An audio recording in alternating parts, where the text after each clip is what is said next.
Hello students, how are you. कैसे हैं आप सब। उम्मीद कर रहे हैं कि आप अपनी पढ़ाई अच्छे से कर रहे होंगे।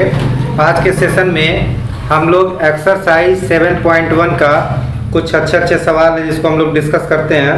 जैसे आप देखें क्वेश्चन नंबर 4 का सेकंड, तो क्वेश्चन नंबर 4 का सेकंड हम लोग देखते हैं। सेकंड आइटम सवाल दिया है त्रिभुज एबीसी में एडी कोण एक आर्धक है। तो देखिए मैंने त्रिभुज बना दिया है और एक आर्धक, आर्धक का मतलब ये कोण एक कोण आधा आधा होगा, तो इसको मैं ऐसे सिंबल बना दिया जाता है, उससे पता चलता है कि ये कोण आधे आधे हैं। तो ये एडी हो गया, एडी ए से लेके डी तक एडी हो गया, इसका आर्धक है। दिया है एडी बराबर 5.6, तो इसको 5.6 लिख दिया जाए। एडी 5.6, बीसी 6, बीसी कंप्लीट 6 दिया है। चलिए बीसी 6 हो गया। बीडी 3.2, बीडी दिया 3.2, बीडी 3.2। एसी बताना है। एसी मतलब इसको मैं एक्स मान लेता हूँ, जिसको बताना होता है उसको एक्स मान लेते हैं। तो ये हमारा क्वेश्चन है, ये हमें फाइंड आउट करना है। चलिए इसमें एडी दिया है, तो अगर हम कोण समद्विभाजक प्रमेय लगाते हैं, जिसका हल मैं निकाल रहा हूं। चूंकि लिख देंगे त्रिभुज एबीसी में कोण ए का समद्विभाजक एडी है, इसलिए कोण समद्विभाजक प्रमेय से कोण समद्विभाजक प्रमेय से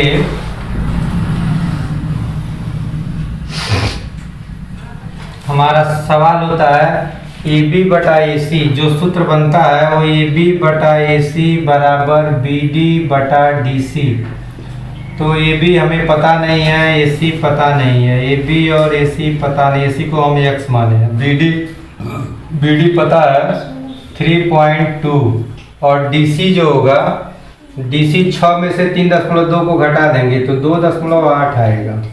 ये 2.8 आएगा घटाने पर, तो इसको DC को 2.8 लिख दिया जाए। अब ध्यान दीजिए, इस फार्मूले को जब भी हम यूज करते हैं कोई भी फार्मूला, तो अगर उसमें 4 आइटम है तो 3 आइटम मिलना चाहिए। तो हम देख रहे हैं कि 4 आइटम में सिर्फ 2 आइटम मालूम है, बाकी 2 हमारे अज्ञात है। हमको लग रहा है कि जो एडी है वो ए बी होना चाहिए। अगर मैं ए बी मान करके इसको करता हूँ तो देखा जाए इसका आंसर क्या आ रहा है। तो इसको अगर भर दिया जाए 5.6, तो अब इसकी वैल्यू निकालें तो दशमलव देखिए एक अंक स्थान पर है, तो 5.6 अपान एक्स आए, तो एक एक अंक स्थान पर है, दशमलव खत्म हो जाएगा। 2 से इसको कैंसिल कर दिया जाए, 2 से नहीं 4 से, तो 4/32, 4 सत्ते 28, 8 सत्ते 56, 0.7 हो गया। तो 0.7 अपान एक्स इज इक्वल टू 1/7। तिरछी तिरछा ये क्वेश्चन नंबर हमारा 7 है। ये त्रिभुज एबीसी है, इसमें बीओ को और सीओ को ऐसे बढ़ाया गया है कि बीओ बढ़ाने पर एसी को ई पर मिलता है और सीओ को बढ़ाने पर एबी को एफ पर मिलता है। एक कंडीशन है। या दूसरा कंडीशन दिया है कि जो डी है एडी को मिलाए हैं और ऐसे मिलाया कि डी बीसी का मध्य बिंदु है। साथ ही साथ एक कंडीशन और दिया हुआ है कि एडी को एक्स तक ऐसा बढ़ाया कि वो डी जो डी है वो एक्स का मध्य बिंदु है। तो एडी को मतलब यहाँ से लेके यहाँ तक एडी को नीचे बढ़ाया गया है एक्स तक, लेकिन ऐसे बढ़ाया गया है कि डी जो है वो एक्स का मध्य बिंदु है। यानी ये ऊपर वाली दूरी और नीचे वाली ये दूरी बराबर दिया है। ये सब किताब में कंडीशन दिया हुआ है। तो हम यहीं से कहानी को शुरू करते हैं। देखिए हम कहानी शुरू कर रहे हैं वो बी एक्स सी में, इस चतुर्भुज में वो बी एक्स सी में हमने लिख दिया बी डी बराबर डी सी, ये भी दिया हुआ है, और ओ डी बराबर डी एक्स, ये डी एक्स ये भी दिया हुआ है। तो हम कह सकते हैं कि ये जो चतुर्भुज है वो समांतर चतुर्भुज होगा। तो इसलिए चतुर्भुज ओ बी एक्स सी समांतर चतुर्भुज होगा, समांतर चतुर्भुज होगा। रीजन देना है तो अब पूरी परिभाषा देनी पड़ेगी, क्योंकि हम जानते हैं कि पूरी कहानी लिखनी है। हम जानते हैं कि यदि किसी चतुर्भुज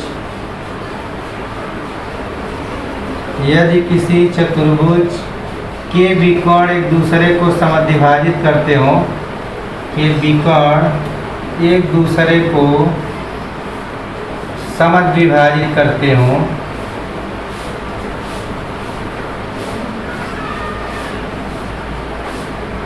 तो ऐसे चतुर्भुज को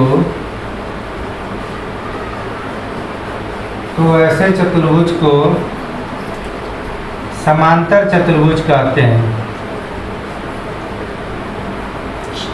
तो ये हमने प्रूव कर दिया कि यह जो चतुर्भुज है ये समांतर चतुर्भुज होगा। पहली बात। अब ध्यान दीजिए, अब इसको प्रूव करने से हमें फ़ायदा क्या होगा।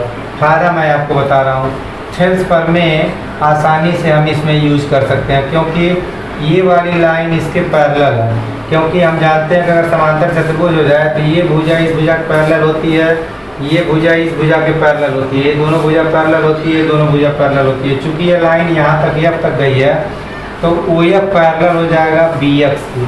जो ये खंड है, चूँकि लाइन सीधी है तो ये लाइन, जब ये लाइन इसके पैरेलल है तो ये भी इसके पैरेलल होगी। इसको चाहे जहाँ तक बढ़ाना, ये पूरी इसके पैरेलल होगी तो वो जब भी पैरेलल होगी। तो मैं ये बाएं वाले त्रिभुज में काम करूँगा। इस त्रिभुज में मैं थोड़ा कलर कर देता हूँ, समझ में आएगा। इस लाइन को मैं मिटा दे रहा हूँ, इसको भी मिटा दे रहा हूँ। तो थेल्स प्रमेय हमारा आसानी से यूज हो जाएगा। इसका अनुपात और इसका अनुपात आसानी से हम लोग ले लेंगे। जैसा कि हम पढ़े हैं ऐसे त्रिभुज में कि अगर कोई त्रिभुज हो, इसमें कोई एक रेखा त्रिभुज की किसी एक भुजा के पैरेलल, ये पैरेलल डी, तो थेल्स प्रमेय से तमाम सूत्र हम लोग यूज कर लेते हैं। इसका यहाँ जो कहानी उत्पन्न होती है वही कहानी यहाँ उत्पन्न होती है।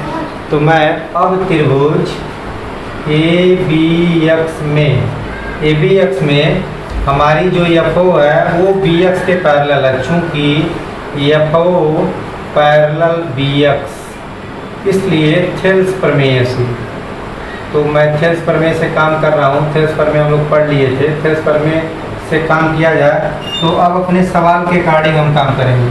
ध्यान दीजिए, ए ओ अपान ए एक्स मैं लिख रहा हूँ, ए ओ अपान ए एक्स इज इक्वल टू, अब जो कहानी यहाँ उत्पन्न होती है, ए ओ छोटा सा अंश लिया फिर पूरा लिया, तो अब यहाँ मैं पहले छोटा सा अंश लूँगा फिर पूरा लूँगा। तो हम लिखेंगे ए एफ अपान ए बी, और यही चीज़ हमको लाना था। तो पहला आइटम हमारा ये प्रूव्ड हो गया। अब आइए दूसरे आइटम की बात करते हैं। दूसरा आइटम हमको प्रूव करना है कि जो एफ आई है वो बी सी के पैरेलल होगा। तो एफ आई को बी सी के पैरेलल दिखाने के लिए मैं अब इस एफ आई को मिला देता हूँ। तो ये लाइन इसके पैरेलल हमको दिखानी है, बी सी के पैरेलल। तो हम अब क्या दिखाएंगे, इसका और इसका अनुपात इसके अनुपात के बराबर होना चाहिए। तो आइए अब इस आइटम को हम लोग बात करते हैं कि ये कैसे होगा। ए एफ अपान ए बी चाहे A F upon F B, A E upon E C पे। तो अब इसको देखिए, मैं इसको मिटा रहा हूँ और अब दूसरे कंडीशन की बात की जाए। तो अभी मैं एक चीज़ यहाँ लाया हूँ, दिखा दिया हूँ, इसको मैं एक समीकरण मान लेता हूँ।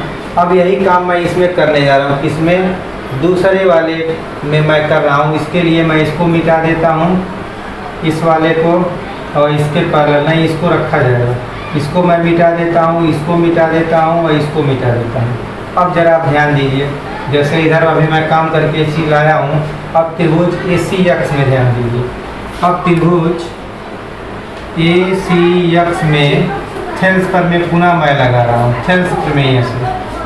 अब थेल्स प्रमेय क्यों लगा रहा हूँ, क्योंकि इसमें ये लाइन इसके पैरेलल है। क्योंकि ये ऐसे चतुर्भुज था तो ये पैरेलल इसके है, तो ये वाला भी इसके पैरेलल होगा, यानी वही पैरेलल होगा एक्स सी से।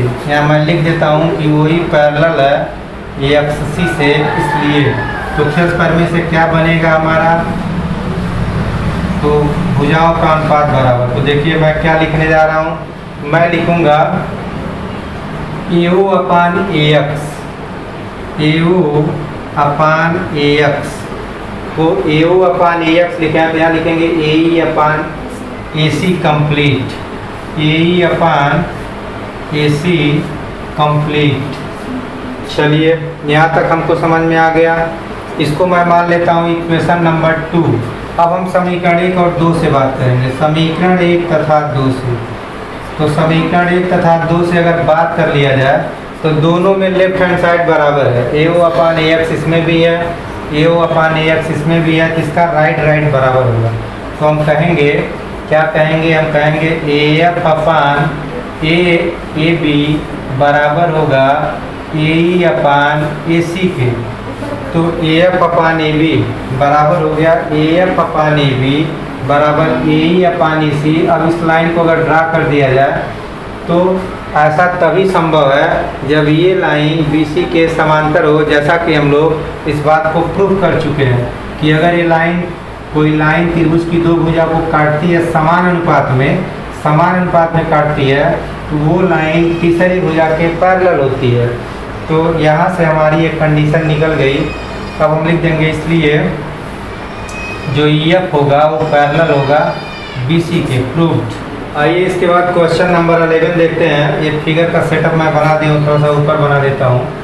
लिखा है कि OA OB OC के 3 रेखाखंड, यहाँ वो अगर बीच में मान लिया जाए और ये त्रिभुज है ABC, तो एक हमारा रेखाखंड OA हो गया, एक OB हो गया और एक OC हो गया। ये 3 रेखाखंड है और 3 पॉइंट है L, M, N। एक L मैं यहाँ मान लेता हूँ, M यहाँ मान लिया जाए और N यहाँ मान लिया जाए।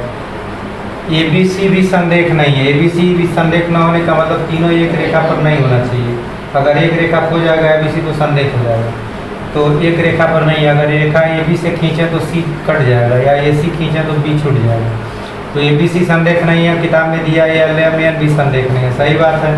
फिर दिया कि LM समांतर है AB के, तो ये भी बात सही लग रही है कि LM समांतर AB के, कंडीशन दिया हो। फिर MN समांतर है BC के। हमको प्रूव करना है कि ये जो LN होगा वो AC के पैरेलल होगा। तो सब कहानी हमको पता है, मैं केवल हल कर रहा हूँ। तो हम लिखेंगे हल में, चूँकि LM पैरेलल है AB के, LM पैरेलल AB, तो जब पैरेलल हो जाता है तो थेल्स पर में लगा सकते हैं। इसलिए त्रिभुज का नाम ले लेते हैं, त्रिभुज OAB में, OAB जो छोटा सा त्रिभुज है लेफ्ट वाला, त्रिभुज OAB में थेल्स प्रमेय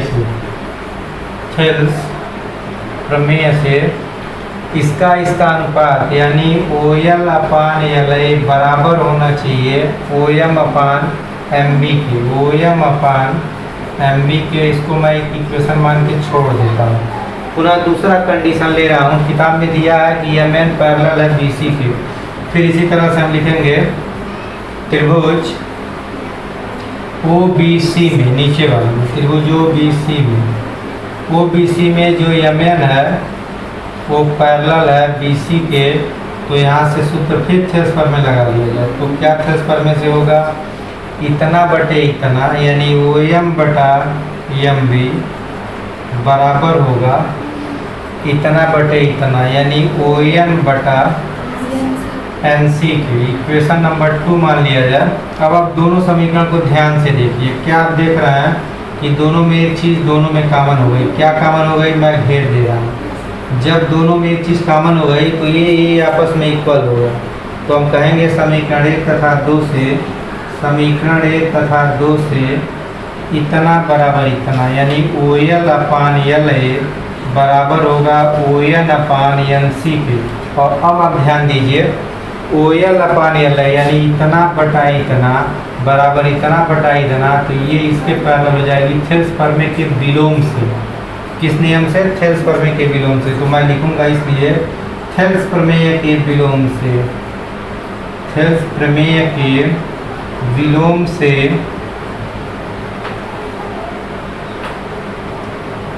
LN पैरेलल हो गया AC के, प्रूव्ड। यही हमको प्रूव करना था। और देखिए क्वेश्चन नंबर 12 है, एक्सरसाइज 7.1 का क्वेश्चन नंबर 12। सवाल दिया है त्रिभुज ABC के अंदर कोई बिंदु O है। और ओ से ए को मिला दिया गया बी से और सी से। ये जो त्रिभुज ए ओ बी बन रहा है इसका अर्धक दिया है डी ओ ओ डी, फिर बी ओ सी का अर्धक है ओ ई और ए ओ सी का अर्धक है कोणों का अर्धक ये है ओ एफ। तो हमने यहाँ ऐसे दिखा दिया, इसको ऐसे दो दो लाइन से काट काट के बराबर। तो हमको ये प्रूव करना है ए डी गुणे बी गुणे सी एफ बराबर D B E C F A. तो मैं कोण समद्विभाजक प्रमेय लगा दे रहा हूँ, चूंकि ये लाइन अर्धक है तो आइए लिखते हैं त्रिभुज ए ओ बी में, त्रिभुज ए ओ बी में कोण ए ओ बी का अर्धक यानी इस कोण का अर्धक, ए ओ बी का मतलब ये वाला कोण, ये वाला कोण ए ओ बी, ए से ओ पर चलेंगे और फिर बी पर चलेंगे, ओ से बी पर चलेंगे। तो इस कोण का अर्धक है ओ डी, का अर्धक ओ डी है, इसलिए कोण समद्विभाजक प्रमेय से, तो कोण समद्विभाजक प्रमेय, कोण समद्विभाजक प्रमेय से हम लोग क्या करते हैं कि इसका अनुपात यानी पहले जो ये कोण जो भुजा बना रही है ए ओ और ओ बी का अनुपात यानी ओ ए बटा ओ बी बराबर होता है ए डी बटा डी बी, यानी इसका अनुपात ए डी बटा डी बी। ये समीकरण नंबर 1 मान लेते हैं। इसी प्रकार अब मैं लिख नहीं रहा हूँ बार बार, इसी प्रकार त्रिभुज इस वाले में ओ बी सी में, त्रिभुज ओ बी सी में डायरेक्ट लिख दिया जाए इतना बटे इतना यानी ओ बी बटा ओ सी बराबर होगा बी बटा ई सी, बी बटा ई सी इक्वेशन नंबर 2।